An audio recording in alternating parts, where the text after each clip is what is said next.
The universe is teeming with countless intelligent life forms.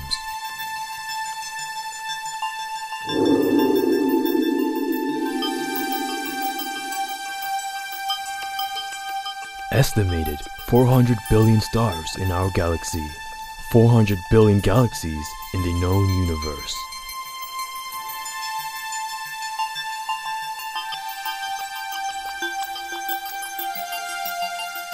We are not alone on this planet, never have been.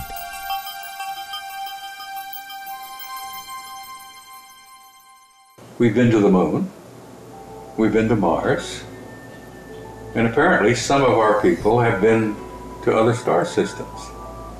Because apparently 40 years ago we developed not only zero-point energy, but we developed anti-gravity, and we developed the ability to fly faster than the speed of light.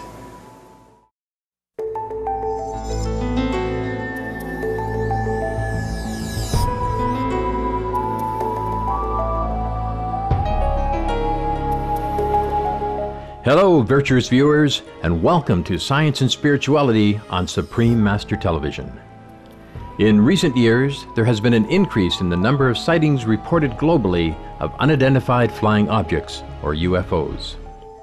Today on our program, we are delighted to present the second part in a three-part series featuring a highly engaging interview with an expert ufologist, Mr. Robert Orrell Dean, also known as Bob Dean, a retired Command Sergeant Major in the U.S. Army.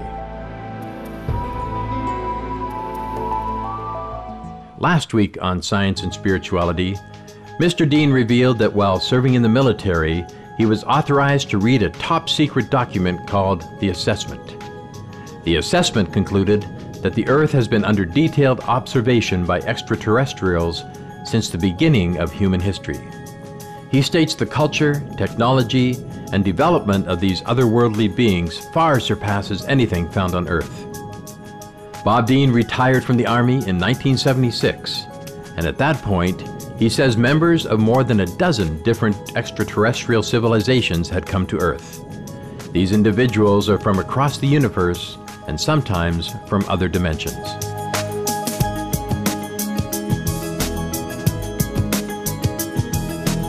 They're not visitors. They're not here as tourists, dropping in for a weekend or something like that. The planet is under quarantine. And the only ones who come and go regularly are the professionals, the anthropologists, the historians, the scientists from their groups. They come regularly. They're here most of the time. It's one of the reasons why there is not about to be a disclosure anytime soon, because the story is simply too big. The things we've seen and the things I've learned firsthand is that this beautiful, wonderful planet that our ancestors called Gaia looked upon her as a goddess, that the planet was alive. Well, I've learned that that's true. This beautiful little blue-green planet is alive. But this planet apparently is one of the richest and ripest zoological gardens in this quadrant of the galaxy. The life forms, the flora and fauna on this planet are practically infinite. Now that's why Earth is such a valuable commodity. There are probably thousands of intelligent species out there. Look upon this little tiny planet, this zoological garden, as an incredibly valuable commodity. I point out to people, you're part of the fauna. It may be difficult for your ego to deal with. You are simply an occupant in this zoological garden. But now we're dealing with the custodians. They're not visitors. They're not owners. The word that I've gotten it from them, they're kind of custodians. They're protecting and looking after the life on this planet. And the human race is part of that fauna. Our world is currently going through many serious challenges, most notably climate change. Many spiritual leaders, visionaries, and others see this as a very crucial period for humanity's development. The human race, the whole species, is undergoing a transcendent transformation, literally, from one level of species, one race, into another. The human race is undergoing a form of what I call late adolescence. And I point out to people, if you remember your own adolescence, and you remember how painful it was and how difficult it was, the whole species is undergoing a transition from adolescence into adulthood. And we've got some good friends in high places out there, and fortunately, some very good friends who want to see us make it. They don't own us. We are not property, as Charles Fort said one time. But we are not quite finished yet as a race. We are a work in progress. We are an unfinished product. And we've got some good friends in high places that are trying to assist us, to help us get through this transition. And it's an awkward period. But I believe in the human race.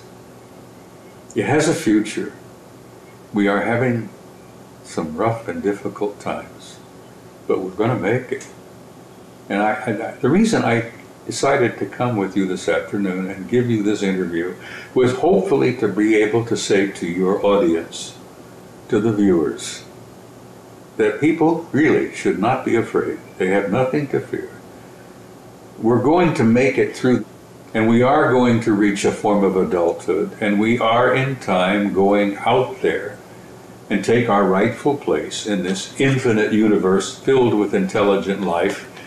And I say to people, your children, grandchildren, great-grandchildren are going to the stars.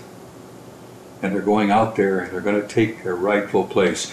Humans have a right to sit at those great conferences, those great tables filled with all the infinite intelligent life forms out there.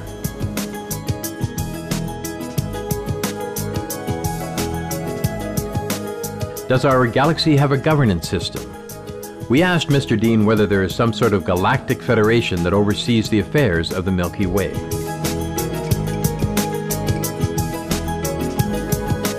There is indeed, surprisingly, something very much like a galactic federation.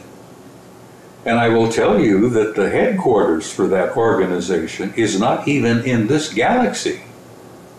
It's in another galaxy.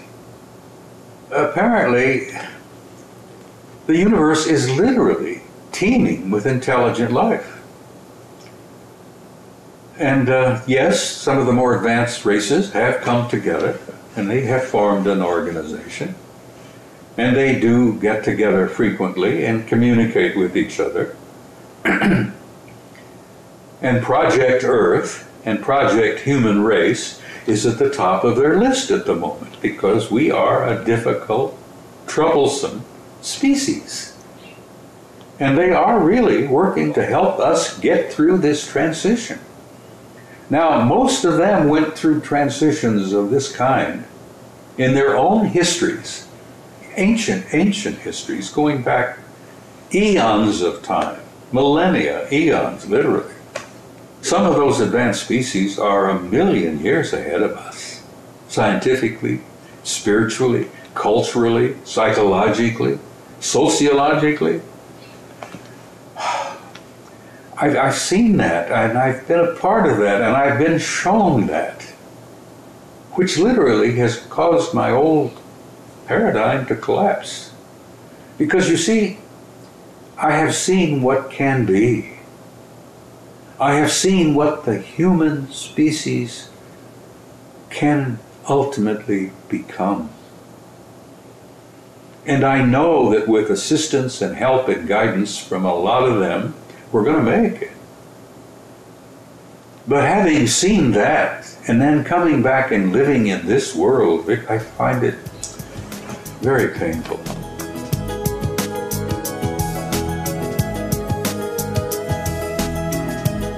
On previous occasions, through her insights, Supreme Master Ching Hai has shared with the world some of the history of Mars. Some 40 million years ago, runaway climate change, the result of livestock raising, utterly destroyed Mars' surface and atmosphere. The residents who survived this immense catastrophe, all vegetarians, needed to go inside the planet to stay alive. There are some Martians still survived. You know, the good one, the virtuous one, they survived, but they could not live the way they lived before. They are underground, and they have to recycle everything. Water, vegetable, very little thing they have. Around 6 million of them only. And it could happen to us also. It could happen to us like that we might have to live underground to survive. And recycle oxygen, recycle vegetable, recycle water, and be frugal and sharing absolutely everything, like the Martian people do. They are not used to with the living on the surface anymore. They're safer down there, because Mars is still not inhabitable yet.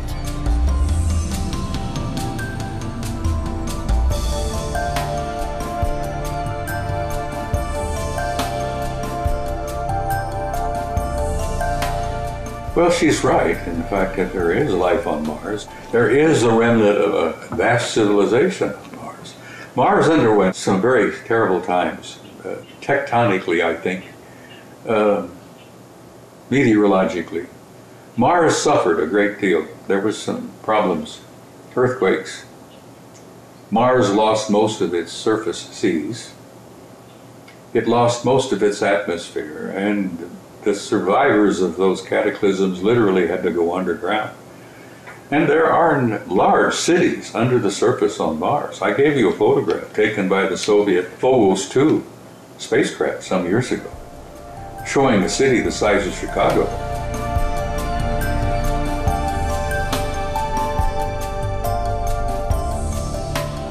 The Phobos program was an unmanned space mission launched by the former Soviet Union with the cooperation of 14 other nations to study Mars and its moons Phobos and Deimos.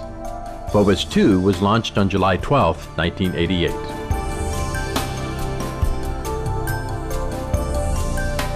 Now this is a gigantic object coming up from the surface of Mars.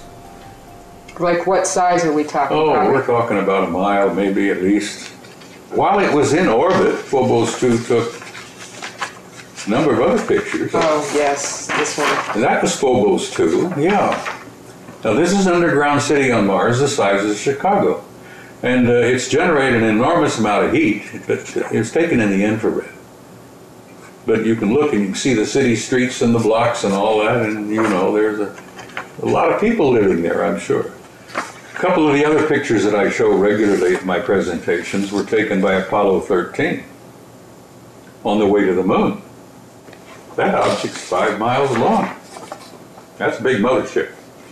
I got to know a NASA retired scientist, Norman Berggren, and he published a book called The Ringmakers of Saturn. And in that book, there were a whole bunch of pictures. This one, taken by Voyager 1, 1980, this object here is 2,000 miles long, 450 miles in diameter, and it's artificial, under intelligent control, and it moves around out there. Now this is actually the ring of Saturn here? This is one of the rings, a portion of it. Mr. Dean believes that in order for our world to join the higher order of planetary systems, humanity needs to quickly advance in its development, and thus a global wake-up call for action is urgently needed.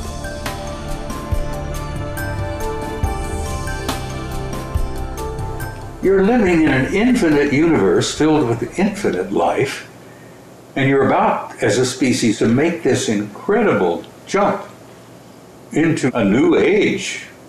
Yeah. But anyhow, there is hope.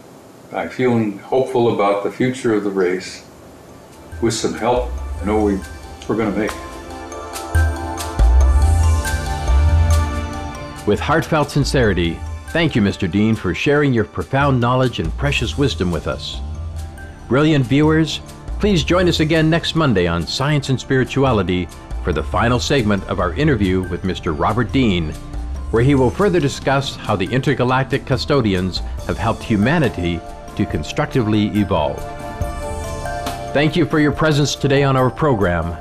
Coming up next is Words of Wisdom after Noteworthy News.